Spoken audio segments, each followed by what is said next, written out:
തുടർച്ചയായി 3 ജയം നേടിയാണ് ഇന്ത്യ ഓസ്ട്രേലിയക്കെതിരായ പരമ്പര സ്വന്തമാക്കിയത്. ഓസ്ട്രേലിയ ഉയർത്തിയ 136 റൺസ് എന്ന വിജയലക്ഷ്യം 4 വിക്കറ്റ് നഷ്ടത്തിൽ ഇന്ത്യ മറികടന്നു. 26 റൺസ് എടുത്ത മുരളി വിജയുടെയും 28 റൺസ് നേടിയ പൂജാരയുടെയും 34 21 റൺസ് വീതം നേടിയ കോഹ്ലിയുടെയും സച്ചിന്റെയും വിക്കറ്റാണ് ഇന്ത്യക്ക് നഷ്ടമായി.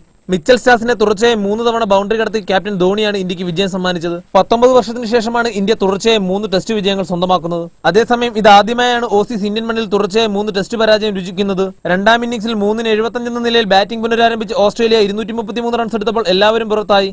ഇന്ത്യക്ക് വേണ്ടി രവീന്ദ്ര ജഡേജയും ഭുവനേശ്വർ കുമാറും 3 വിക്കറ്റ് വീതം വീഴ്ത്തി. പ്രഗ്യാൻ ഓജയും ആർ അശ്വിനും 2 വിക്കറ്റ് വീതം സ്വന്തമാക്കി. 69 റൺസ് എടുത്ത ഫിലിപ്സ് ഹ്യൂസ് ആണ് ഓസീസിന്റെ ടോപ്പ് സ്കോറർ. 9ാം വിക്കറ്റിൽ 30 റൺസ് എടുത്ത ബ്രാഡ് ഹാഡിന്റെയും 35 റൺസ് എടുത്ത സ്റ്റാർസിന്റെയും ചെറുത്തുനിൽപ്പാണ് ഇന്ത്യക്ക് വിജയം വൈകിപ്പിച്ചത്. നേരത്തെ അരങ്ങേറ്റ ടെസ്റ്റിൽ അതിവേഗ സെഞ്ചുറി നേടിയ ഓപ്പണർ ശിഖർ ധവാന്റെയും സെഞ്ചുറി കുറിച്ച മുരളി വിജയുടെയും ബാറ്റിംഗ് മികവിൽ ഇന്ത്യ ആദ്യ ഇന്നിംഗ്സിൽ 439 റൺസ് കൂട്ടിച്ചേർത്തു. അതോടെ ഇന്ത്യ 1ാം ഇന്നിംഗ്സിൽ 91 റൺസ് ലീഡ് നേടി. ശിഖർ ധവാനാണ് മാൻ ഓഫ് ദ മാച്ച്. വെള്ളിയാഴ്ച ഡൽഹിയിലാണ് പരമ്പരയിലെ അവസാന മത്സരം. Josy Babu, sports desk, Kerala vision.